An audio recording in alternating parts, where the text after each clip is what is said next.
Never go scabbard first. That's the first rule they teach. Hey, I'm scabbard first. You're the other way. We could do it at the same time. Come on, we'll double end it. You ever see the Lady in the Tramp?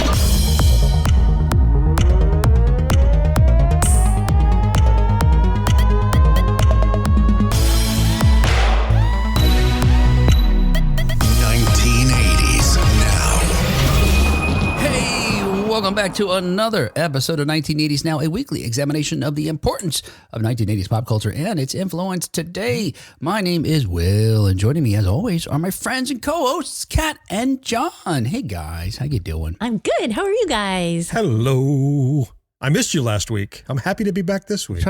Last week, or 2 shows ago, I suppose, because in the interim, I did chat with Jonathan Cathy from The Loyal Subjects, who's a really cool toy company that's bringing back some of the brands we grew up with, including Mask, for example.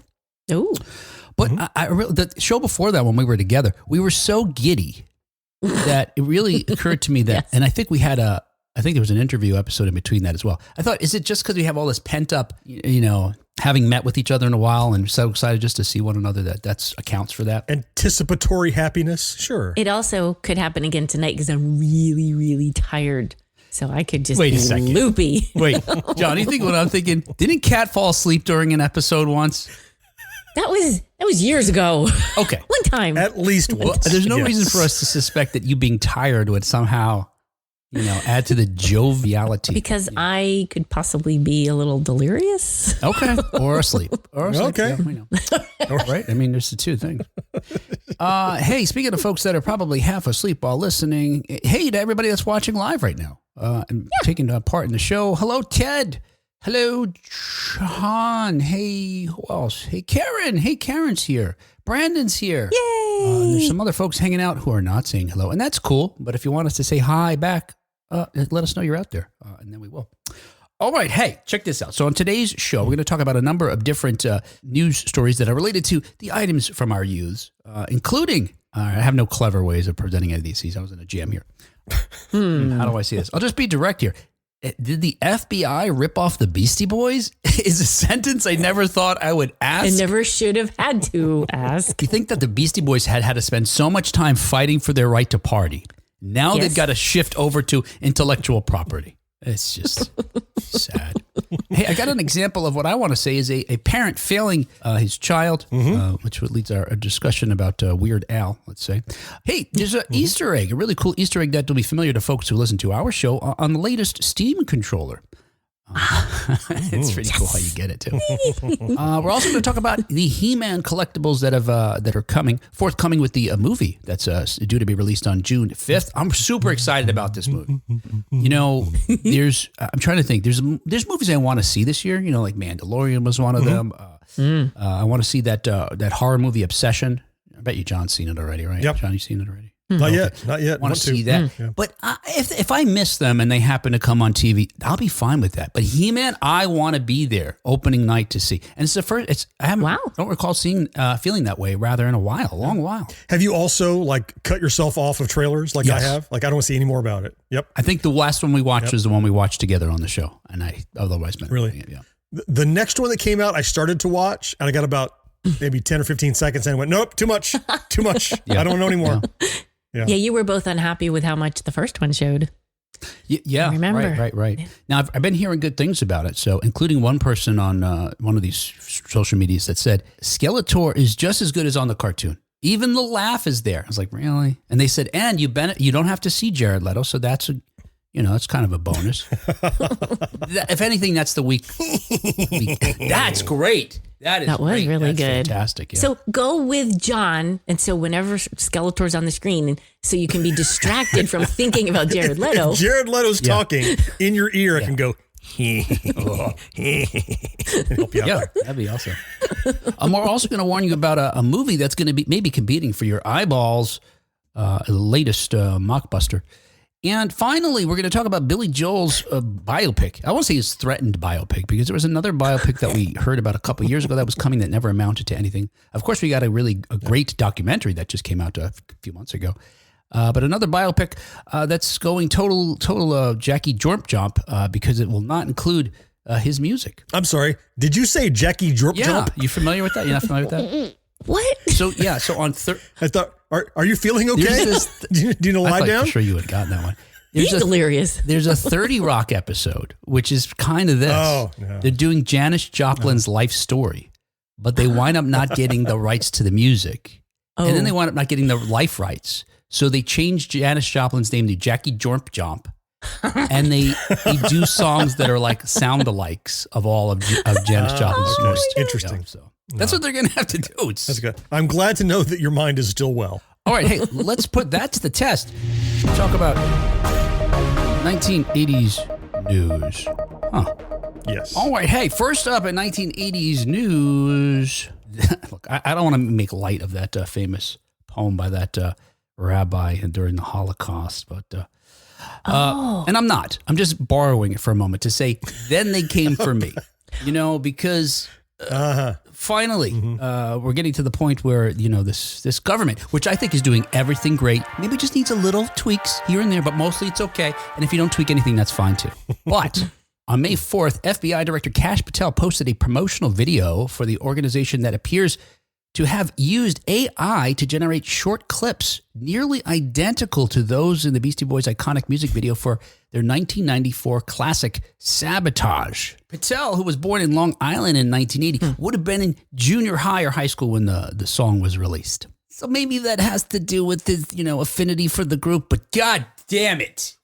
First of all, MCA, Adam Yauch, rest in peace. He would hate this for so many reasons, including the fact that he didn't want the Beastie Boys music used in any commercial way, at all. Okay. And all right. It didn't happen during his lifetime, I don't believe.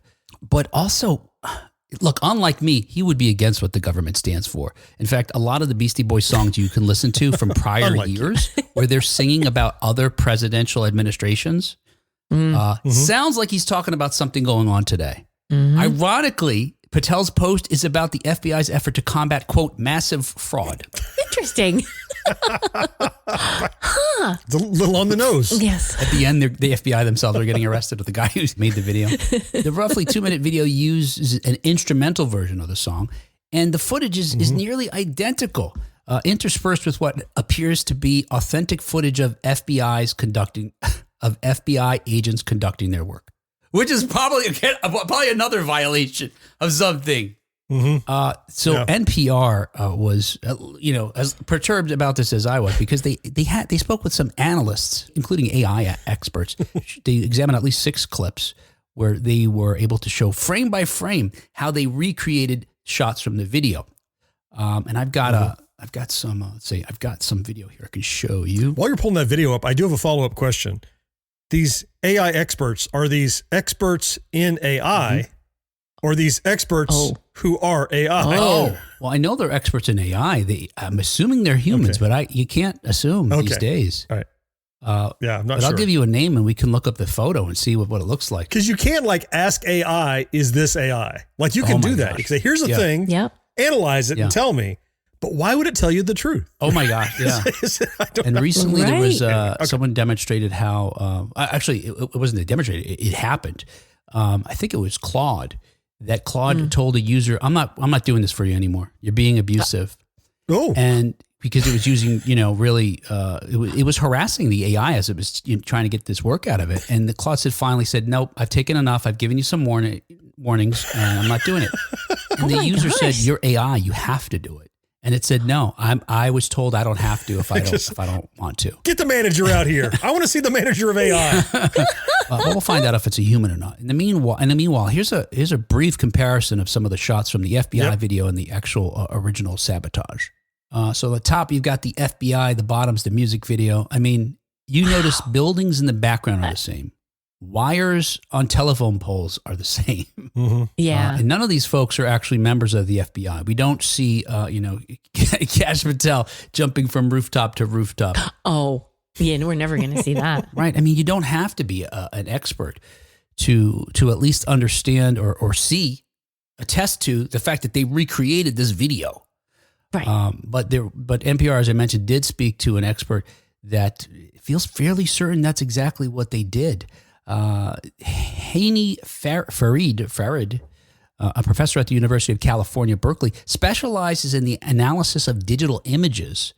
And they told NPR that the clips were likely created by taking screenshots or short clips from the original music video and feeding them into an image-to-video model. Per Farid, the similarities are hard to explain otherwise. So even without the AI and without the Beastie Boys, like, do we really need promotional videos for the FBI? Like, is it not okay for them to just do if you're a man, job? baby, you do. Oh, yeah. Didn't think of that. Every bit I want to talk about here is like, I want to argue on one side, but I keep falling back to the side that I think we're already on, which is part of me is like, okay, you didn't use excerpts from this video for your video. What if you had gone out and reshot it?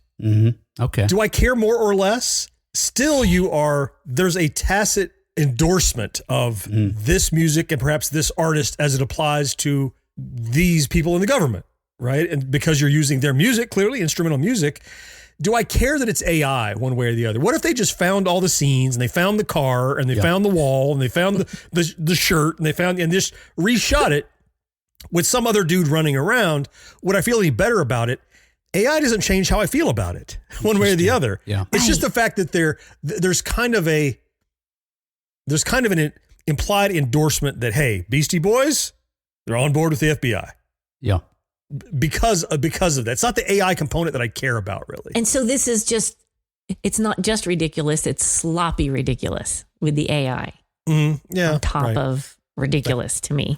And I'm okay with like impersonation and homage and parody and things like that, but I don't see any of that here. Yeah. I just see what's the word that they use? The appropriation of this art for your agenda is what I'm seeing, because it kind of easily mistaken for the original. You're right. I agree with you entirely. You're right. If they had recreated it in any way, that's the reason why it would be upsetting to me, because it's so counter to their philosophy. Not transformative. Exactly. Right? Yeah. Lawyer talk. It's got to be transformative. And this really just feels like clips.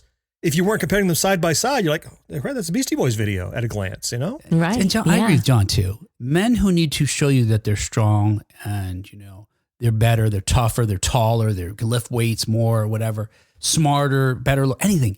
You're automatically, to me at least, establishing you have some self-esteem issues. That in your mind, you actually feel less than. And now in my mind, maybe you are, in a sense. I don't want to sound like I'm, it's not a moral judgment. It's not even a character. But yeah, so anybody who does this, there's a line from something.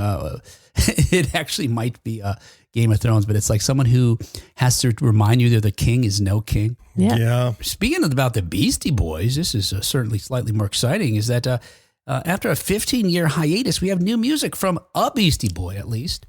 Really? Oh, is that right? Yeah. So released in 2011, Hot Sauce Committee Part 2 was the last we heard from the hip-hop trio.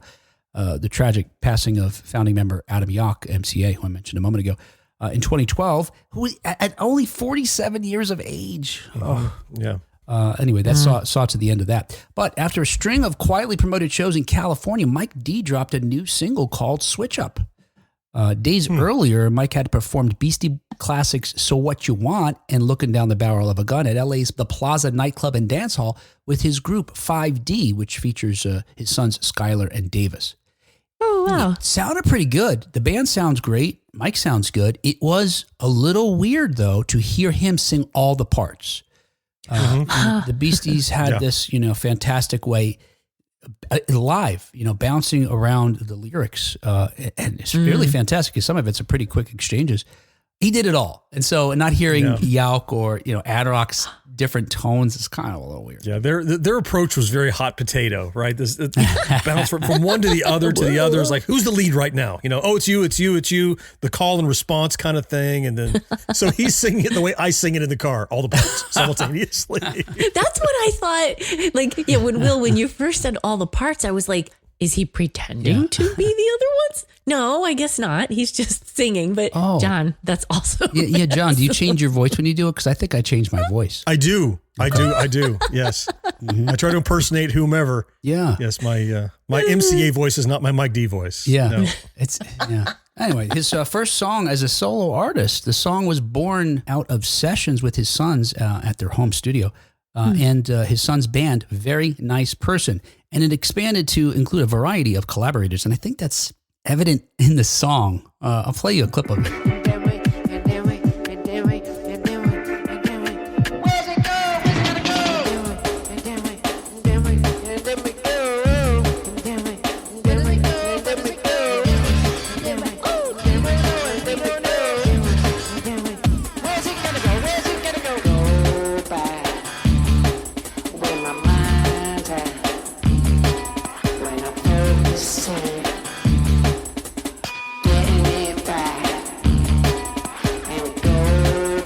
So it's not organized in a way that you would expect from a traditional pop song or rap song, for that matter.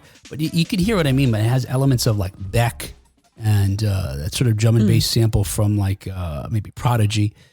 And it keeps changing as it goes. So it's never static. It doesn't really repeat.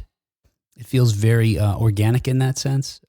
Cool. I don't know how they did it because it's not like they're jamming with traditional instruments. There are some, it sounds like, but other things sound like samples. And I don't know that I'm a fan.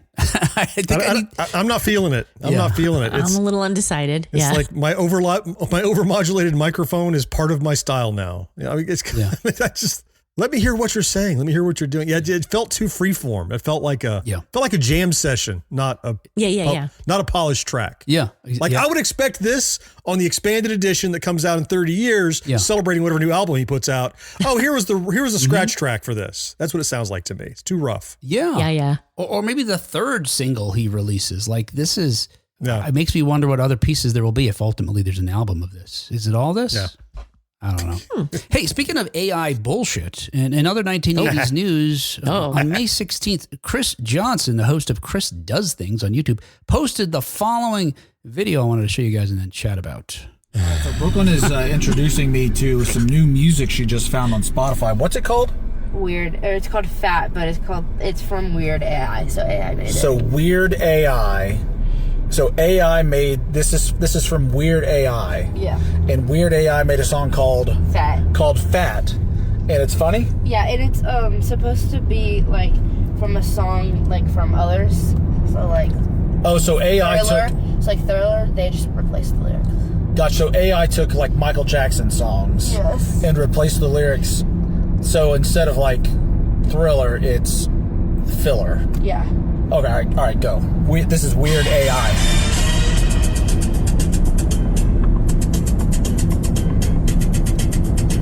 How'd you find this? JC, or my friend. This is Weird AI. All right, that's enough. I didn't even think I'd be able to stand that much of it. When I first watched this, I was like, haha, right? I kind of chuckled at it. But while I was just chuckling, I had an uncomfortable feeling inside me, which I didn't take time to think about. And, and then finally today I was reflecting, like, what was that about? Yeah. And I did feel a little bad for the girl because it's belittling her. Yes. It felt like, right. Yeah. Like putting the attention on her and it just felt like he was trying to make her look foolish. It's one thing to make fun of someone for stupidity, but this is ignorance. It's just she is ignorant to the fact of what this music is that she has discovered that JT showed her. Right. And then whose fault is it she doesn't know who Weird Al is? Yep. Right. Who raised this little girl? And he just keeps twisting the knife like, oh, it's Weird AI, is it? Tell me again what you think this is, dumb girl. Yeah. It felt cruel. Okay, so yeah. It's funny at first, but it felt cruel as you just kept, so let me show her looking uncomfortable some more in the passenger seat. What'd you call this again? Idiot? It just felt at her expense. I think this guy comes off like a real asshole. I think he tried to humiliate his daughter for laughs, for content. And I think, look, it got like 90,000 reviews on one of these platforms. I think he has something like 2,000 subscribers on YouTube, but he got 90,000 views, I think, on Instagram, for example, as a reel. On the premise of the joke, that Weird Al looks like the lowercase L, looks like a capital I, and on a computer screen, I can make that mistake. And that's when you go, oh, that's funny. Yeah. It does look like AI. Let me tell you who it actually is, and we can enjoy this together. Yep. Right. She is never going to give a shit about Weird Al for the rest of her life now because she was made fun of for exploring it on her own. She seems like, what, 10, 11 years old. She You doesn't have seem poisoned the well of Weird Al. How wonderful dare you, music. sir? She doesn't seem to have any interest in being a star or a content creator. She seems very shy and timid. And she's not sure what the bit is, but she seems like maybe she's suspicious that something's a bit. She can tell something's up. Yeah. She's like, Right. what is it? What and those is it? video She's will very live kinda sheepish. on the internet for the rest of her life. Right. There was a part of me though that wondered, was this all a setup? You know, like did he decide Doesn't feel hey, I'm going to make a funny about the Al and AI and got his daughter in on it without conviction, right? I don't know. No. She's quite an artist. Yeah, Kat, she's not, I don't think she's that convincing. No, she's a little kid. I don't think so. I don't, no, I don't. Part of me was like hoping she was in on it because I I hope didn't you're in on it. like Yeah, exactly. that she was, You would be that he less was treating of a jerk. her in No, a he's that foolish much way. of a jerk. And like John said, he failed his kid. She doesn't know who Weird Al is because he's a terrible parent. My kids grew up knowing who Weird Al is, and part of it was because you connect. In the very least, you connect the legacy of either parody music or actual music to this man who was sort of a linchpin of these different things. Yeah. And Weird Al it wasn't like he only made music in the 1980s making fun of Michael Jackson. He's had some songs in the last 10 years or so that were huge on the internet. Okay, my children introduced me to, because I was a little behind. Like I clearly was not doing a good job of getting my children, giving them the, knowledge of good music. And so they came home from school one day and they're like, Mom, you got to see this guy in this video. And they pull it up on the computer. I'm like, oh my God, Weird Al, he's still doing it. And I was just out of the loop. I was not paying attention. So they showed me, the white nerdy or, The extra insult is not even, it's only implied. And it's that the outrageous musicianship and artistry that Alfred Yankovic has to allow him to mimic all of these different artists and styles and to say, oh, AI did that. Yes. No, he's like, when he started getting good, he took voice lessons. He's very meticulous about the sound of his band, the sound of his voice, and how it's stuff that AI just, shrugs off and gives you something, right? Yeah. Whereas there's an artistry to his work. I get why someone who doesn't ever heard of him would go, oh, I could feed AI this song and say, make it funny. Right. Sure, you could do that. Yeah. But would it be as inspired? Would it be have the soul? No. Mm-hmm. Now, if you fed AI fat and said, make it into a real song, would you get bad? That's the track. That's the challenge. Yeah. There you go. That's the reverse. But I think he also failed his kid in teaching her about not humility, but compassion. That he didn't, when she said this, hey, Dad, check this out. He said, oh, honey, that's adorable. Let me tell you about Weird Al. Let me extend this bit at your expense. Yeah. Now, what is she going to approach someone else when they come to her with something that they don't, just whatever. Right. Asshole. And you know what? The other thing that adds this to me is you go to his YouTube channel, it says he's a travel and entertainment content creator. So this guy's just trying to he just needs content. He's got that, unfillable hole in him where he needs praise from people that he'll try whatever. And this has nothing to do with travel or entertainment. So, but he thinks he hit on something. Well, they're in a car. So, I mean. Yeah, I guess. Yeah, that's true. There's traveling and he thinks it's entertaining. He thinks he's entertaining. Yeah. Ooh, what do the kids say? What do the kids say? It's kind of cringe. Yes. Ted says, fake or real, this guy's a jerk. Marcus says, is he responding to this? Or maybe she's not fragile and will be fine. Oh, that she can handle it. Maybe Marcus, or maybe not. But let's just roll the dice and see if we damage my daughter. Yeah, she's maybe 10. she'll be fine. Some of this shit is hard to turn around, Without years of therapy. Rub some dirt in it. Oh, Ted also says, of all of Weird Al's work, I still watch the video for It's All About the Pentiums. Right, yeah. Technical banger that holds up. Yeah, he's a genius. Oh, I got to watch that. Oh, and Karen, as a callback to our guest, the loyal subject says that I have a couple of their strawberry shortcake dolls, blueberry muffin, and plum pudding. Yeah, lots of stuff. Oh, now I'm hungry, Karen. All right, let's distract Kat with a different 1980s news item. Hey, as reported by PC, as reported by PC, she danced like a Muppet. As reported by PC Gamer, gamers are dropping their Steam. That finish the sentence. That sounded my teleprompter. It's on the next line. Gamers are dropping their Steam controllers on purpose. And I want to say famed Lucasfilm sound designer Ben Burt is to blame. So it turns out hidden among the many bells and whistles Valve has packed into its latest Steam controller is a scream. As discovered by user RF3D19, who himself sounds like a Star Wars character, and you'll understand why that's relevant in a moment. On Reddit, the $99 gamepad is capable of expressing the same terror emitted by an Imperial stormtrooper falling to his demise. When the controller is dropped, the device occasionally wails the iconic Wilhelm scream. I love that. The bad news is, according to GBS Gaming, is a drop of approximately 3 feet is required to activate the sensor. The good news, however, is that you don't need to drop it on a hard floor. It works perfectly on pillows, beds, or couches. Yep. And there's a built-in timer of roughly a minute that prevents you from spamming it. So you've been getting multiple screams. Is that the cooling off or the cool down, or it said some kind of phrase that I didn't understand? Yeah, that's it. Yeah, cool down. So you can't just time out, cool down. Yeah, walk out. Yeah. If you're puzzled how the controller is able to scream considering it lacks a traditional built-in speaker, the audio effect is produced by vibrating the device's high-definition linear resonant actuator haptic motors. Whoa. Geekity. That's exciting. I know, right? Honey, drop the controller again and then hand it to me real quick. Oh, I love these linear actuating motors. Oh, drop it right here. Oh my God, Kat, what are you pointing at? Let me turn my teleprompter off. Wait, what? Was it blocking you? What was it? Did you have a hand gesture? I don't know. Oh. Okay. Watch the video. Well, the first applications of haptics were seen in World War II era aircrafts where a vibrating control stick warned pilots of a stall. Oh, stall, you bastard. Kat's got me thinking things now. She's you so nasty. Derailed this. Yeah. But the first commercial use of the technology, however, is often credited to an arcade game. In 1978, Sega's Motocross advertised the game saying that the, quote, player experiences all of the sensations of riding a real motorcycle in a real competition, end quote. Mm-hmm. The handlebars vibrated and bounced when the bike was crashed or hit the rough on the side of the road. You got bugs in your teeth also. Yeah. Everything that you enjoy from motocross. Yeah. Hey, you getting on the motocross game? All right, put this thing in your mouth too. Hold it between your teeth. It's for the bug part.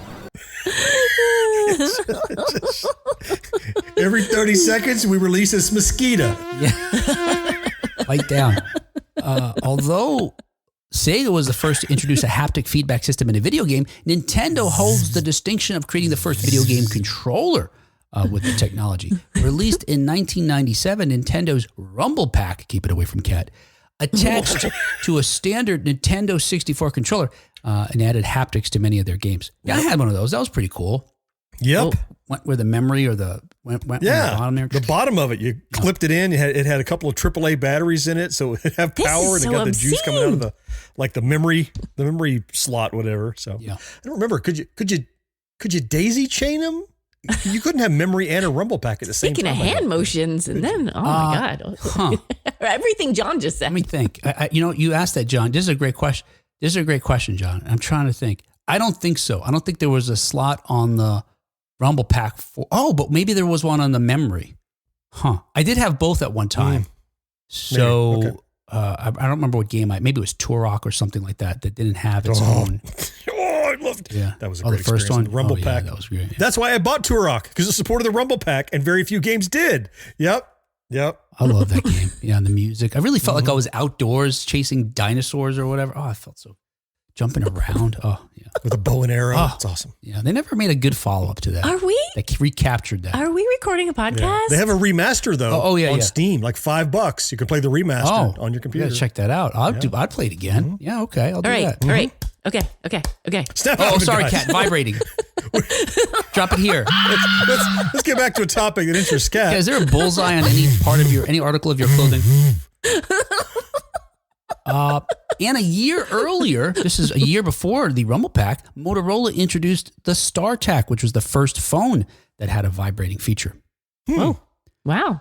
I was thinking that this is right. So you drop it, it makes the Wilhelm scream. What if a gamer, just traditional, probably incel gamer, does anything else with the controller? Maybe there's other movie sounds or quotes we could have. Oh. Maybe we could have it say, "He slimed me," if certain things happen with the controller. Or how about this one? What an incredible smell you discovered. Han Solo in Star Wars. Oh, I love that. Or if it's in Kat's household, I'll have what she's having. depending on what you do with the controller. That's up to you. The worst part of this whole story, Will, is that so many other devices we own have accelerometers and could have been doing this all along. Whoa. Yeah. Why does my phone not go, "Wah!" when I drop it? That'd be awesome. Yeah. Oh, yes. Because it's got a speaker already. It doesn't need super duper fancy vibro motors that entertain a third of us. So, Kat, if it's not clear, there's no speaker. It just vibrates in a way that creates the sound waves. So the same thing that vibrates to let you feel something in your phone, for example, is vibrating in various frequencies to emulate the sound that you put into it, That's like amazing. Yeah, it's pretty wild. Yeah. I almost want to go out and buy one of these things. Just to smash it on the ground. Just throw it on the ground. Spike. Yeah, what would be great is if it could tell how high you drop it. Oh. So like if it's really high, it's like, Oh, shit! Oh, no! Why me? And if it's just a short drop, it could go like, oops. okay, yeah. Or it's very, very high. It could be like Hans Gruber as he gets thrown off the top of the plaza. Nakatomi Plaza. All the way down. I think everybody knows what the Wilhelm scream is at this point, right? But I'm sure you've heard it. It was popularized by Ben Burt, who was a sound designer for Lucasfilm for a long time. He came across the recording on a studio archive sound reel and incorporated it into Star Wars. You first hear it when a stormtrooper falls off of a ledge. He's the one who named it the Wilhelm scream after Private Wilhelm, who's a minor character from a film that has that sound. And since then, he's used it in tons of movies, some of which you would surprise you, like More American Graffiti or Anchorman. And it appears in all of the Star Wars and Indiana Jones movies. Countless sound designers picked up on it, doing it as well as kind of an inside joke among the industry. And the National Science and Media Museum says that it's been used in more than 400 films. Wow. Once you know the sound of it, you can't miss it. That's right. And it's kind of fun hearing it. I saw a new film in the theater like 2 weeks ago. I can't remember what it was. What did I see? It was a horror movie or something. Yeah. And, you hear it like, son of a bitch. And it pulls you out of the movie almost because you're like, oh, it's funny. Yeah. Okay. You just reminded me this is a movie. That's good. Depending on the genre, I agree with you. Yeah. If it's another adventure type movie, it's less impactful, but yeah. It was Hokum. Oh, It was shit. Hokum, I want to see that, though. Oh, shit. Really? That Adam Scott. Yeah. Is that his name? Adam Scott? Yeah. spoilers. Movie. Yeah. Good movie. But at one point, something happens to someone early in the film, and I hear it and go, even my daughter now, by the way, raised on Weird Al, also knows about the Wilhelm scream. Yes. And she goes, and she nudges me. But hey, Dad, that's the thing. Same with my kids, yeah. That's awesome. All right, hey, let's talk about something else. Speaking about movies. I have this here. So look. In other 1980s news, I have the bucket. All right, now look, I want to talk about He-Man, the collectibles that are coming out with the new film, Masters of the Universe. But I did, I hate AI, but I did try to have an AI say I have the bucket in the way that the voice actor, I can't remember his name, dang it.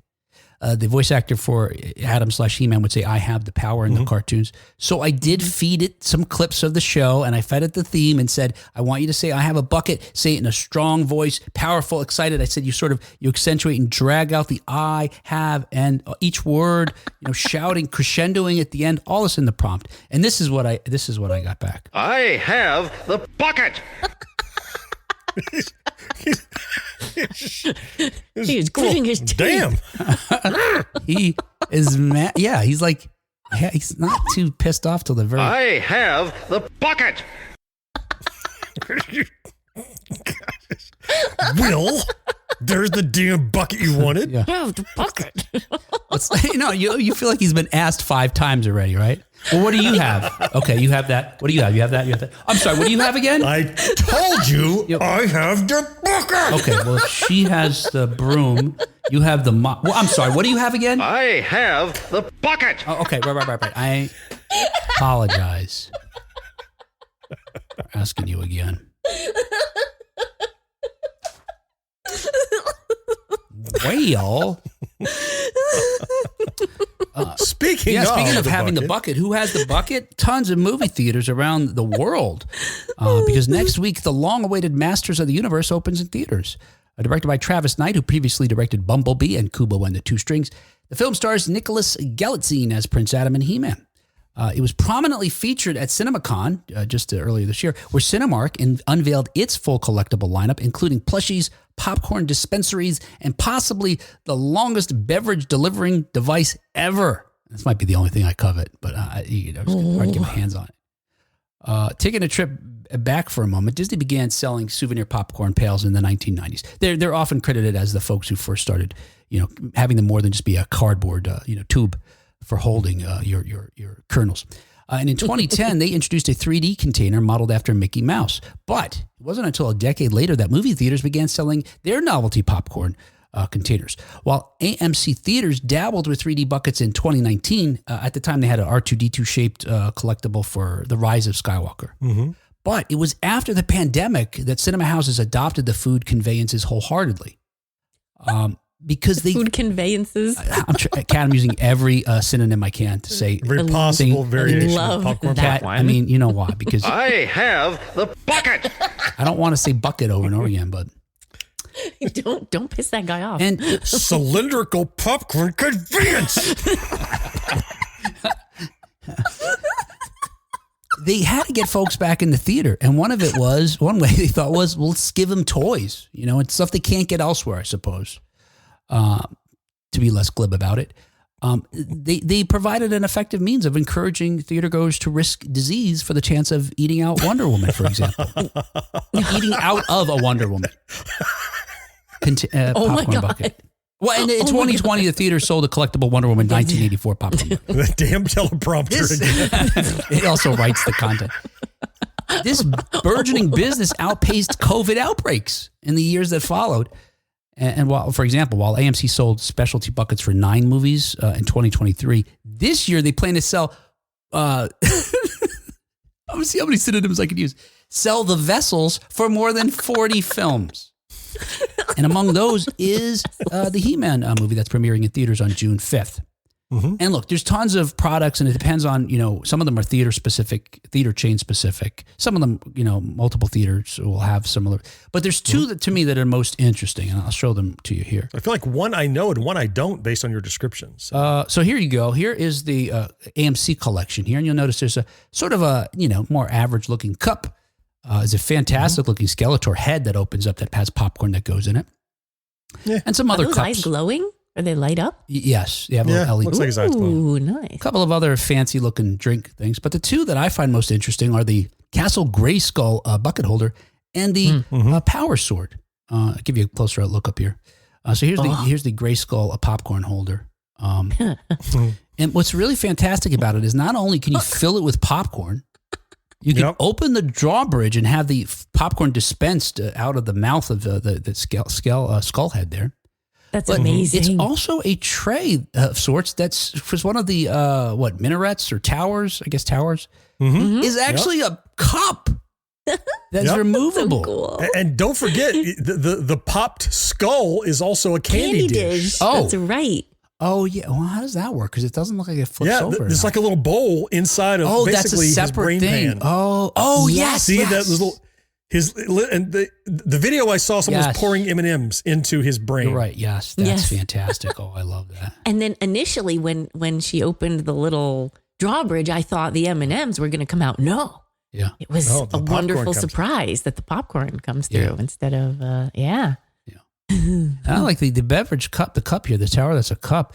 It actually that's a great idea. It locks into the castle there. So, for carrying it around the theater or showing it off in your home, you could lock it safely back into the main structure there. And we were having a discussion earlier ahead of recording about like how much we think this might cost. Mm-hmm. Because even a cheap look, I bought enough of these popcorn buckets in my life.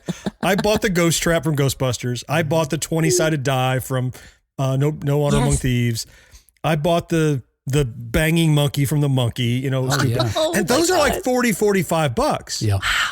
Yeah. But this thing is a popcorn bucket and a candy dish. Okay, maybe it's a little add-on. Plus, it's a collectible cup altogether. Mm-hmm. What's this going to have to cost to make it make sense? Oh, for them? yeah. So that one costs, let's see, $45. Oh. No. Yeah. So originally, No way.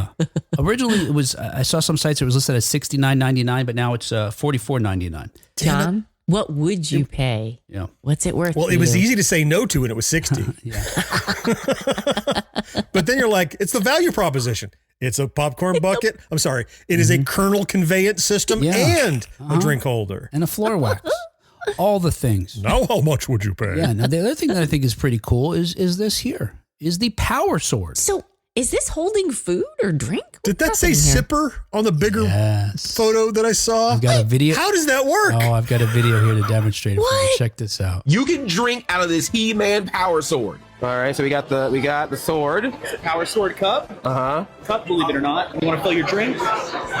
Screw this guy off. Wow. Oh, wow. So this opens up. Okay. Oh, did you right? There you go. That's for the drink. Put your drink in. Close it. It's 44 ounces. I'm about to say, how much is it? 44 ounces? 44 ounces, not bad. Yeah. Okay. Now, All right. when you're ready to drink, screw off the cap. Yeah. There you go.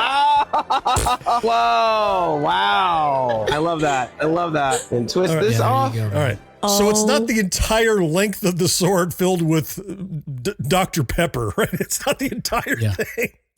And as a straw, I was imagining it as a flask. Yeah. Like you'd unscrew it and then you'd hold it up above your head. And people behind know, you me can't see the too. movie because you got like a 4-foot sword that you're And it looks like you're a sword swallower, but backwards. I went to an uncredited clown college. That's hilt first. pro mode. Yeah, when you do it scabbard first, you're really good at it. Give me that sword. Hey, never go scabbard first. That's the first rule they teach. Hey, I'm scabbard first. You the other way. We could do it at the same time. Come on, we'll double end it. Did you ever see the Lady and the Tramp?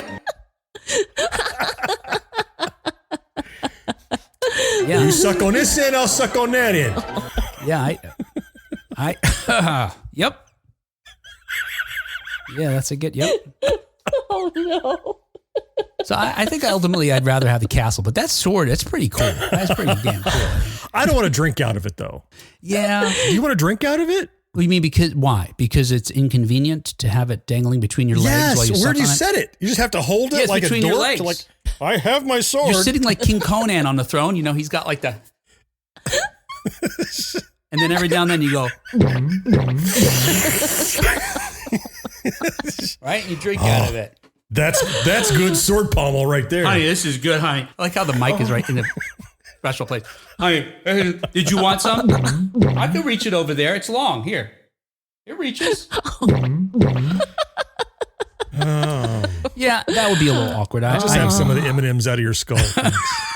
Yeah, let's skip the. I'll just monkey sword. brain the M&Ms out of your skull. I'm not there. thirsty. In fact, I may never drink again. I may just die of thirst. So as I mentioned, Castle Grayskull bucket was listed as $45, and the Power Sword drink tumbler for $40.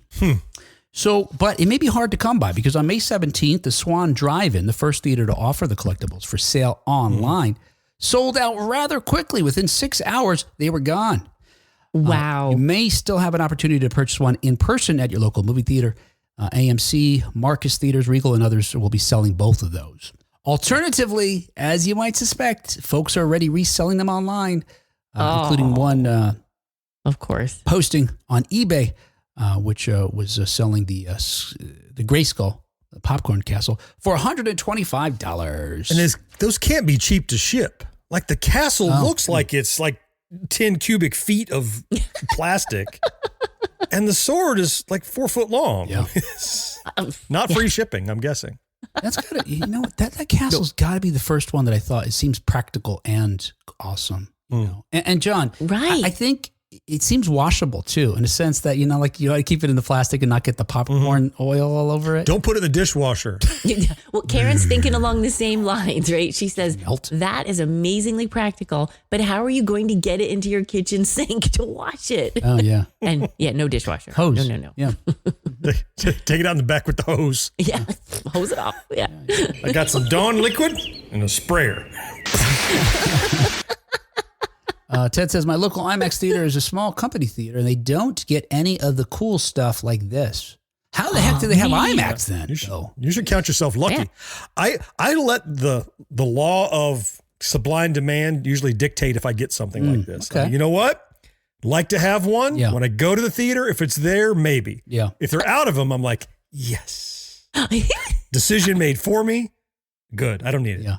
So that's why Ted is lucky. He's not spending money on He's fortunate. Right. on the That's right. conveyances and the vessels and the containers That's and the right. buckets. I don't know that it's true, but I feel like in our town here, we have a Regal. It's just 4 minutes away from my house here by car. Sure. I can't imagine that many people that go there, like the kind of crowd they draw in this area, would even be in the market for that sort of thing. So I imagine they might have some. Oh. I don't know. You underestimate people. They want stupid stuff. Everybody wants stupid stuff. Yeah. Ted also says this episode's mystery word is scabbard. Please tell John what the hell he's won today, Will. Marcus says, wait 6 Never go scabbard first. It's bad form. Marcus says, wait 6 months and just buy the Grayskull toy at Walmart on clearance. Yeah, then do whatever you want with it. Yeah, but Fill it with soda. Yeah. Going mouth to mouth with the skull. Yeah. hey, Marcus, how's that going to work? The toy, it does not have a monkey brain candy dish. I get a jigsaw, I guess, and start going. That's right. Oh, there you go. What's the Dremel, the rotary? Yeah, get a Dremel. Like you're doing brain surgery. Pop this open. Yeah. Dump candy in this old plastic. Perfect. I don't even care about He-Man, but I feel like I want this. That's how they get you. John says, why do these three bring me to tears every time?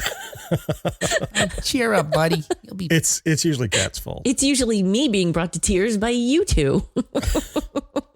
So I hear you, John with an H. Oh, Marcus, I guess he's responding to you. You really don't need your display item to hold popcorn and Coke. I want it to be both, though. That's the thing. That's right. That's the problem I've had with some other ones. It's like it's a cool collectible, but it's not great at holding popcorn. This is great at holding popcorn. It's a mediocre collectible. Right. Like remember, I think I showed you when I got it, I mentioned the ghost trap. Mm-hmm. It was not a practical popcorn bucket, so much so that they had an attachment that was like the rays of light shooting out of it. Right. Like this pyramid that you would actually put the popcorn in. Right. Because there was no room in the ghost trap to put popcorn. And they called it a popcorn bucket, but it wasn't really. More like a popcorn fuck it. Okay, Kat, I said it for you because I know you're a lady. Based on your thing earlier where you said, drop it here. Somebody text me, quick. Hey, I want to give you a warning, though. Go and see the movie, right? I'd be curious what your thoughts are about it. I'm really excited. Like I mentioned, some early reviews are glowing about how fun it is. But make sure you see the right film because another soon to be mistaken for a classic is available to stream right now. Just 2 weeks before He-Man hits theaters, the mockbuster moguls at Asylum have released another film that only the eldest in your family would watch proudly and without any sense of irony. I'll remind you that previous Asylum films include, let's see if you can recognize the films that these are, is this a game? No, a game? no, it would be one of the easiest games you'd ever play.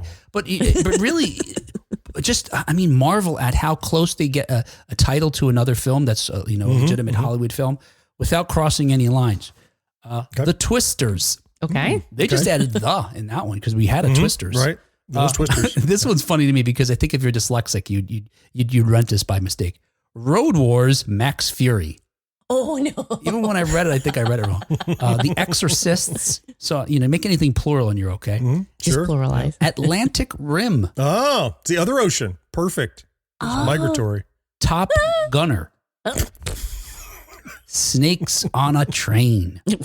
And most recently, you can get The Last Hail Mary. So what are these? Yeah. What the hell's what'd you call them? Mockbuster. Mock you something? Mockbuster. Mockbuster. Yeah. This is my first exposure. Oh my gosh. Now, I've seen knockoff movies. Okay, I've never heard of a mockbuster. Mockbuster is the genre of it. Asylum is by far the biggest company that when they get wind of another movie coming out, they make a film for under $1 million and immediately capitalize on all the marketing money spent by the real company. Because I read the article and it's like I'm reading an article from a parallel universe where it's like, well, this sounds like movies that I know. Yes. Right? Which is the point. Okay. Yes, that's exactly the point. And they know it. There's a documentary that I can't, when it comes out, we'll talk about it, but it premiered at some festivals in the fall of last year. It was due to come out this spring, although the website hasn't been updated. I did reach out to them, but it's called Mockbusters. And it's about this one particular young director who wanted to direct a big movie, couldn't get a job. So he reached out to Asylum. They said, sure. Come on. And so it follows him working on these films. And in it, they talk to, I think it's the CEO of Asylum. He says, we make shitty movies. Yeah, no, we know that. So there's a documentary coming about these mockbusters? Yeah. Mm-hmm. Yeah, it looks really cool too. And apparently the director made it at the same time he was making one of their movies. I can't remember what it was. But he made them at the same time because neither really needed his full attention. But there is one coming that people could be confused with Masters of the Universe is what you're saying. Yes. So back to that. Thanks, John, for getting me back on point here. And here's the synopsis for their new movie. I'm on a podcast. This is their Kat reminded us earlier. This is their latest film that's coming out. Here's the synopsis. See if this sounds familiar. A young man must use his untapped powers to fight back against an evil alien and their army who will stop at nothing to take over the universe. You'll never guess the name of this. It's simply titled Master of the Universe. So they did the opposite in this instance. He's the man. The man. I have the bucket. Yes. The man. He's the man. The man. Yeah, they took off the S off of Master, so they made that singular. They did the opposite. Yeah, so don't fall for that. And you know what's interesting? If you watch the trailer for Master of the Universe, the guy who is the man, he looks nothing like that. He is not jacked like that at all. He is like a waifish 20-year-old. Right, like this looks like Jack Reacher did the poster. Right. This is like a real He-Man, yeah. And instead it's Tom Cruise as Jack Reacher. Yeah, that bait and switch. Yeah. I wonder if that's his camelback sword. Wonder what he's got in there for the camelback sword. What kind of drink in there? Oh, so camelback is a thing with fluid in it. Okay. So it's like a kind of a backpack with a straw, you know? It's like it's the tumbler? Yes. Okay. Like I got there. Yeah. I got there. Yeah. My power sword's about a quart low. Yeah.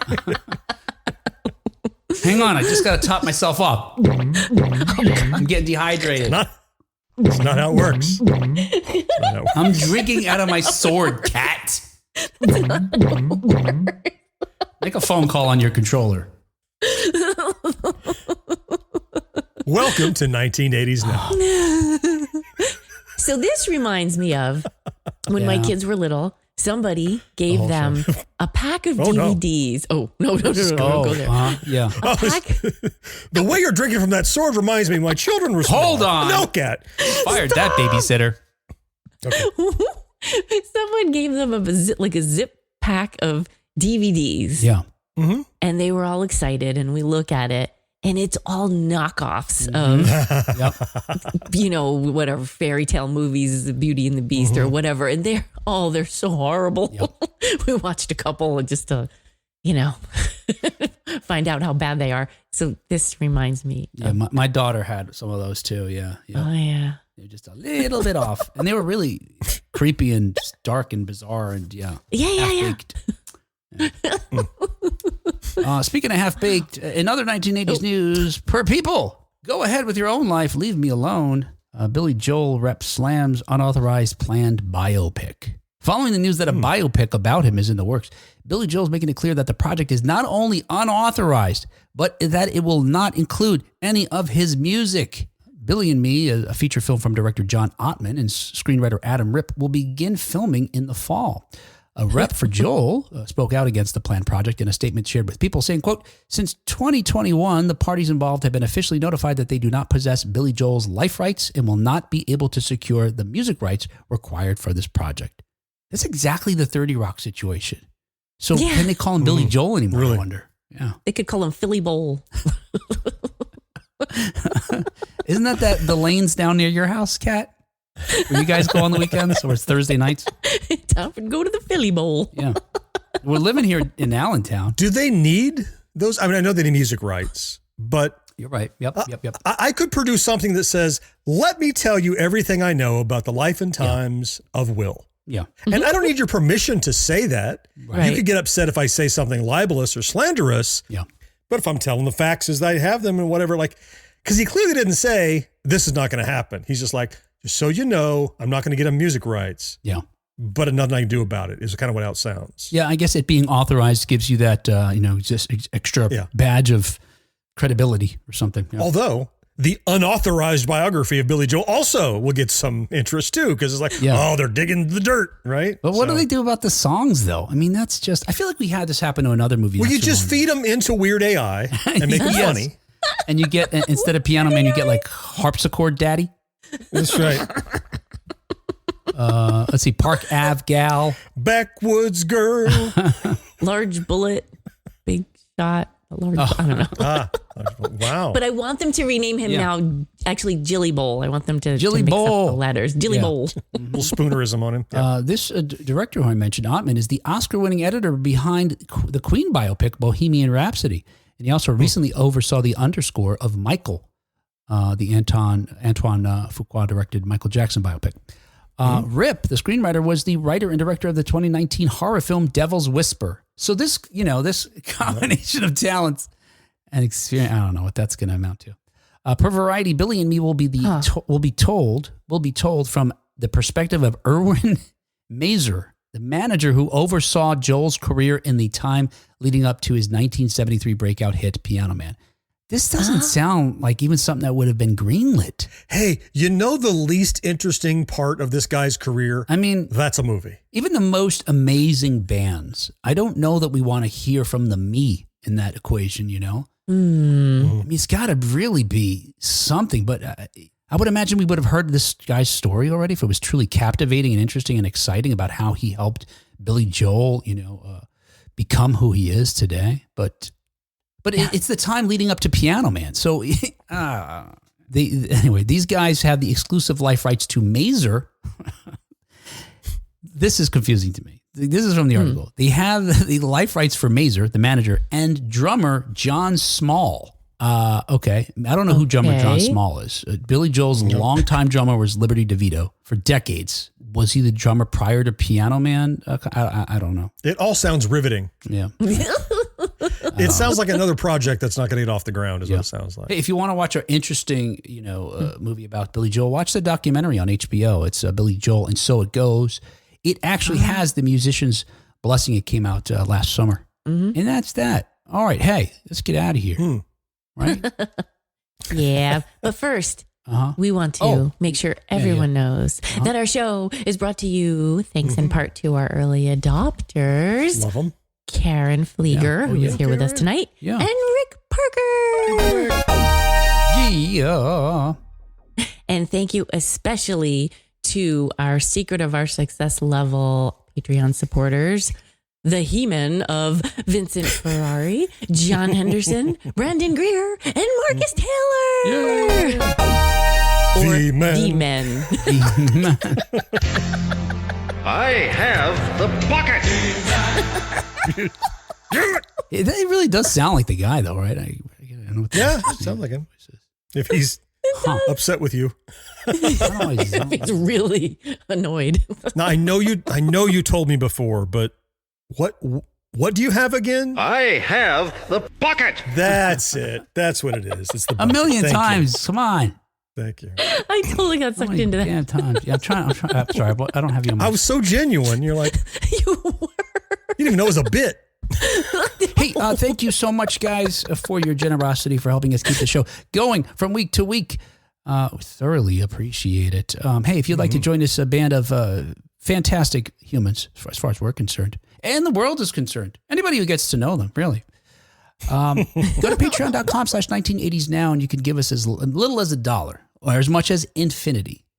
But there's plenty of free things you could do, like join us on a live, like we're doing right now on YouTube and Facebook, or send us an email like this one we got from a listener way out in Manitoba, Canada. It says, just wanted to say hello and thank you guys for putting out such a great podcast week after week. I love the show, and I find myself laughing out loud when John makes his quips and Kat starts laughing, sometimes uncontrollably. Great stuff. I find the audio on your show so clear and easy to listen to. Some podcasts sound... Kat, you remember I told you a long time ago, as soon as Will got a compliment on his audio quality, we're done. We're finished. Thanks, guys. We talked about this. Finally, my mom will be proud.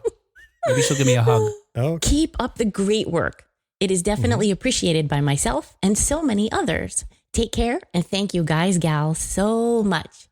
Tyler composed Thank you, all that. Tyler. Thanks, Tyler. Yes. Certainly we appreciate it. Quite honestly, look, folks listening, you may appreciate this show. We really don't know that. We see numbers and people are listening or downloading. I don't even know if they're listening necessarily. And that's fantastic. But your feedback is welcome. It's invited. It's encouraged. It warms our hearts, lifts our spirits, and keeps us going.